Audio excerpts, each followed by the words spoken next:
The Dynamic North Florida Dairy Farm Model is a decision support tool made by Sanjay Dagam based on the model of Dr. Victor Cabrera at the University of Wisconsin-Madison. It shows how a dairy's management choices affect two things at once: its profitability and its nitrogen losses to the environment. It simulates the herd month by month, follows nitrogen from the cow through the manure handling system to the crop and out to groundwater, and prices the result. This is a web version that runs entirely in the browser. Let's walk through it.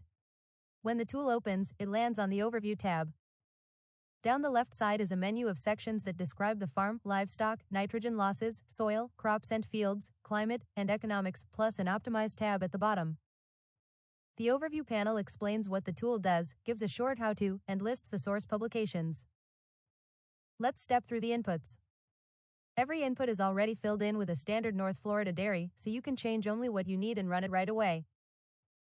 The livestock section sets the herd, the milking herd target, the rolling herd average, bulls, the share of heifers raised on farm, seasonality, confined time, and the diet's crude protein level. The nitrogen losses section captures where nitrogen is lost along the manure chain. Volatilized before flushing, lost with the separated solids from the holding pond, as sludge, and during irrigation, along with soil surface losses and flush water use. Soil sets the soil association for the cropland, with 10 different fields and one extra called All Soils, which applies no soil-specific leaching adjustment. Crops and Fields is the next tab. It lists 10 fields, each with its acreage, whether it's a spray field or pasture, and its spring and summer forage, and that rotation drives both leaching and forage growth. Climate is a key one. It sets the run length and the ENSO phase for each year, La Niña, neutral, El Niño, or all years, a 43-year average of past climates, which shifts rainfall, and with it, nitrogen leaching. Finally, Economics sets milk price and the per hundredweight revenues and costs. Notice the milk price mode. Fixed uses a single price. Stochastic instead draws each month's price from the historical 1993 to 2002 distribution, so the tool can show the real price risk a dairy farmer faces. With the farm described, we click Run Model. The results open as a single dashboard. Across the top are the headline figures: average herd size, milk sold per year, net profit, and nitrogen leached. On the left is the nitrogen balance, which traces where the herd's nitrogen goes, from excretion, through the waste system, onto the crop, and out to pasture, with leaching shown as the loss below the root zone.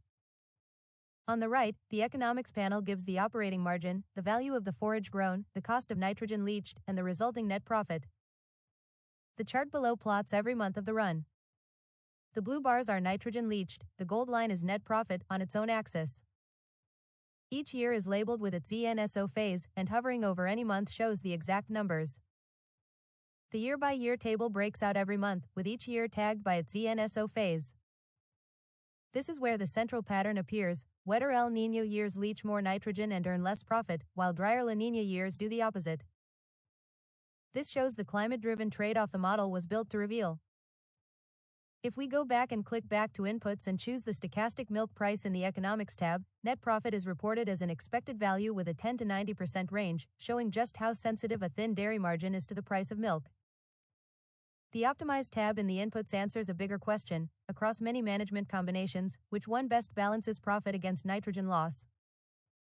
Clicking Run Optimization runs 80 scenarios at once, varying diet protein, the lead sprayfield rotation, the lead pastureland forage, and confined time, and ranks them in a sortable table. The highest profit scenario is highlighted in gold, and the lowest leaching one in blue. They're rarely the same scenario, which is exactly the point. Adjustments like shifting pasture to Bermuda grass, adding corn to the sprayfield rotations, and lowering dietary crude protein can cut nitrogen leaching substantially while holding, or even improving, profit. This tool DyNoFlo is based on the Dynamic North Florida Dairy Farm Model developed by Dr. Victor Cabrera. Now at the University of Wisconsin-Madison, with the underlying research published in Agriculture, Ecosystems and Environment, Climatic Change, and the Journal of Dairy Science. This interactive web version, built by Sanjay Dagam, brings that model to the browser, so producers, extension agents, and students can explore the balance between dairy profitability and nitrogen stewardship for themselves. It is available at dairymgt.cals.wisc.edu under the Tools page.